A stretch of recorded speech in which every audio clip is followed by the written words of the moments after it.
Hi, we're here with Dr. Steve Arshinoff from Canada, who will be answering some questions on bilateral cataract surgery. So Dr. Steve, what is the ISBCS rationale behind bilateral cataract surgery? Okay, well that's a complicated question. The ISBCS is a society of ophthalmologists. It was started in 2008 by ophthalmologists who were doing bilateral cataract surgery in different parts of the world. And we were concerned because we saw that it was becoming more common, and we all had precautions about doing bilateral surgery and not having any complications, and wanted people who were considering embarking upon it also taking the same precautions.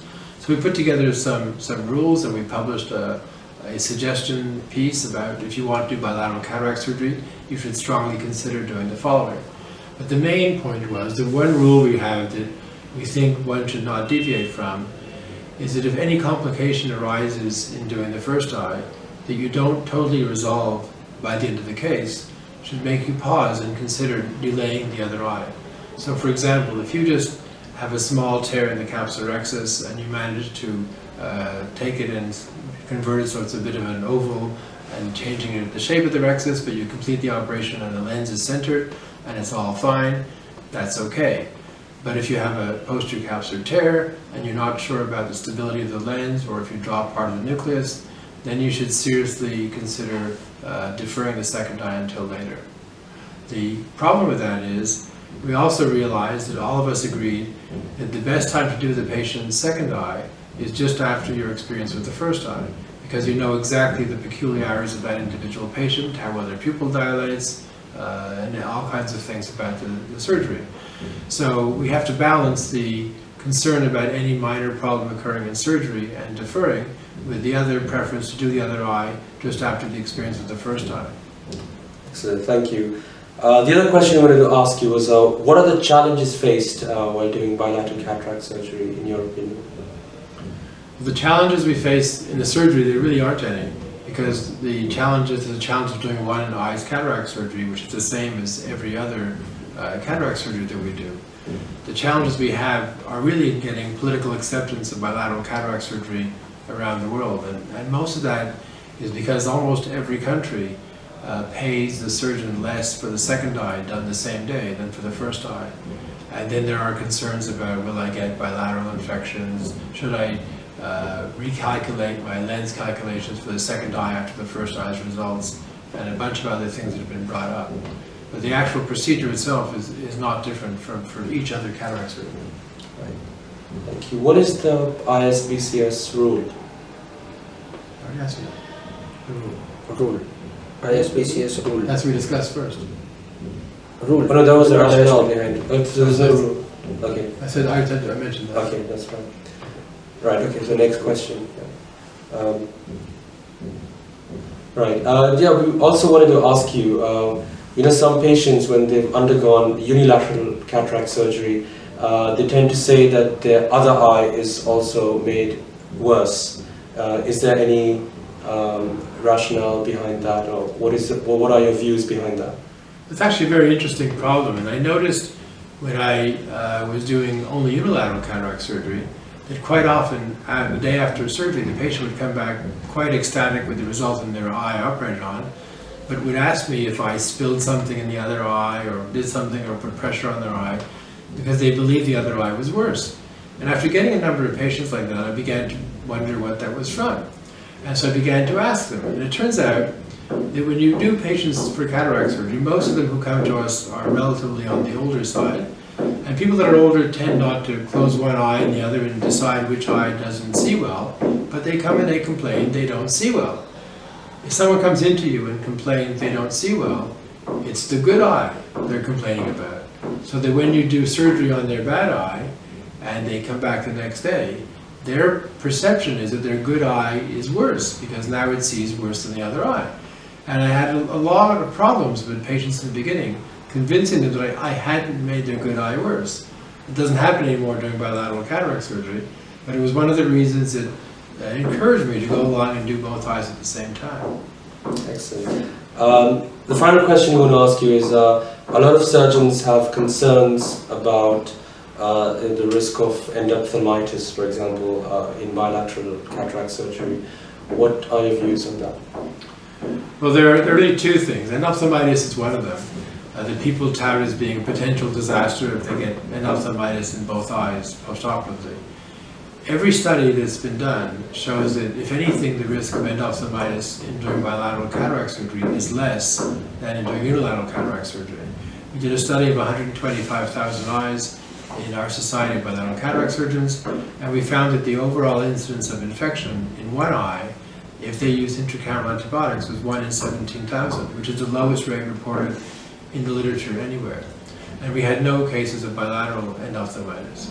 There have been 4 cases in the world published of bilateral endophthalmitis, but in every case they were due to a really severe breach of normal sterile protocol and then not using separate instruments from one eye to the other.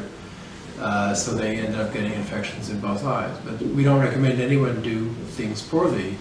We recommend that you use a totally different set of instruments. You do one eye, close everything, finish it, and treat the other eye like another patient with another OVD, another set of instruments, change your phaco tubing and your everything that you're going to use. So if you change everything, then the risk is not higher, and it's probably lower, because when you do bilateral surgery, everyone's a bit more careful. And that's probably the main reason why it's a bit lower.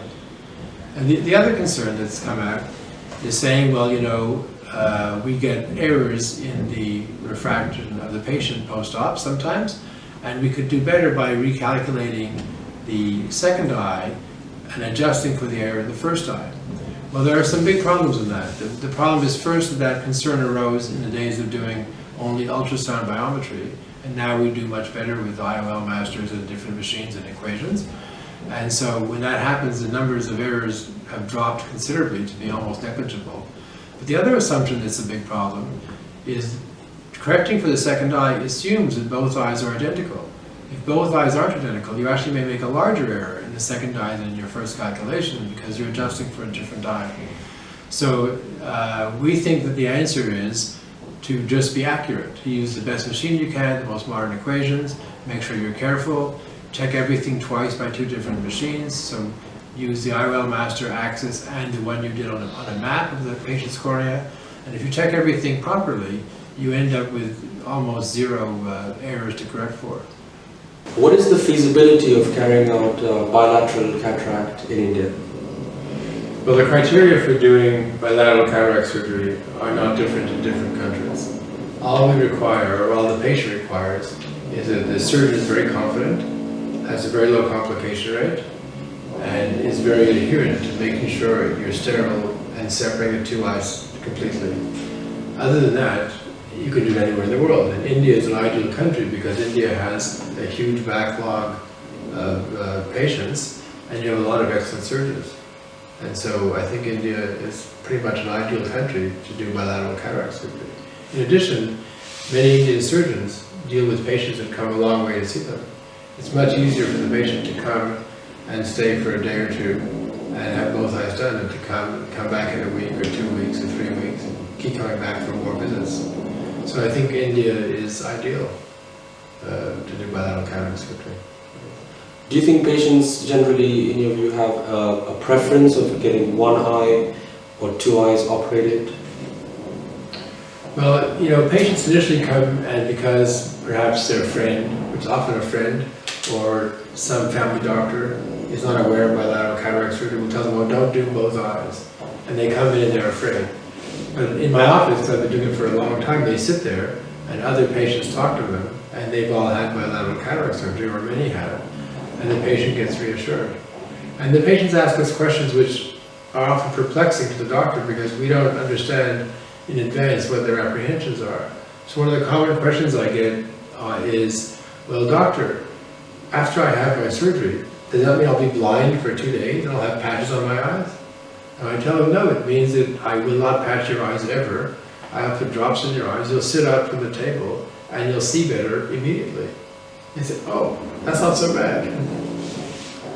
What is, are there any issues of using bifocal lenses in bilateral cataract surgery? I think you mean multifocal and all the variations of trifocals, multifocals and things. There aren't any issues. As a matter of fact, whenever you have a lens, that causes some change in their perception, because the patients all come to us as presbyopes, or almost always. And if you get a multifocal lens, everyone expects them to need some neuroadaptation time and issues to get used to it. When you do both eyes, they come to you with the cataract, so their vision is not perfect. And they sit up and they have multifocality. They think it's fantastic, because you see with your brain, and both eyes give you summation, and they're happy almost immediately that they see better. I've had many patients come back the next day, and they weren't even so concerned about their distance vision, which often is 6/6 or 20/20, but they say, "Doc, I can read both eyes right away, it's great." So I think they do better than doing one eye. How fast is the recovery following bilateral cataract surgery? It's pretty much immediate. They sit up off the table, they can see better than before right away. And I see my patients myself one day post-op because I want to see how they are. And probably in the morning after surgery, 80% of them are better than 20/25 in each eye. The occasional one, a more dense cataract, a more complicated case for one reason or another, they've had IFIS or had some issues, might not see well for like 24 or 30 hours. But they don't see badly, that's only 20/40, 20/50. But they see 20/20 in a couple of days. Any implications of carrying out bilateral cataract surgery in disabled patients? Yeah, it's much better. If you get patients that come to you because they have Down syndrome, they're disabled, they have a hard time to transfer, they have to come in a wheelchair bus to bring them, they'd rather just come twice, and their caregivers would rather bring them once. You bring them once, you lie them down, you fix both their eyes, they get up and they can see. In addition, if you're disabled, if you can't move well, those patients really like having monovision, because they can't go pick up their glasses so easily sometimes. And if you have one eye focused for far, one for close, they can watch television, read their iPad or read something, see their food, and they function better. So they like having their surgery done bilaterally, because they notice that their vision is, for them, functioning much, much better. Even more so than people that are normal people, or in quotes normal. As a matter of fact, I get people often that bring me their Down syndrome family member or whatever, and they're always afraid that they're going to rub their eyes afterwards and cause damage to their eye. They don't, because when you fix it, they're so happy they can see. They don't do anything bad, and they're perfectly reasonable, and their behavior improves considerably because they can see well in both eyes.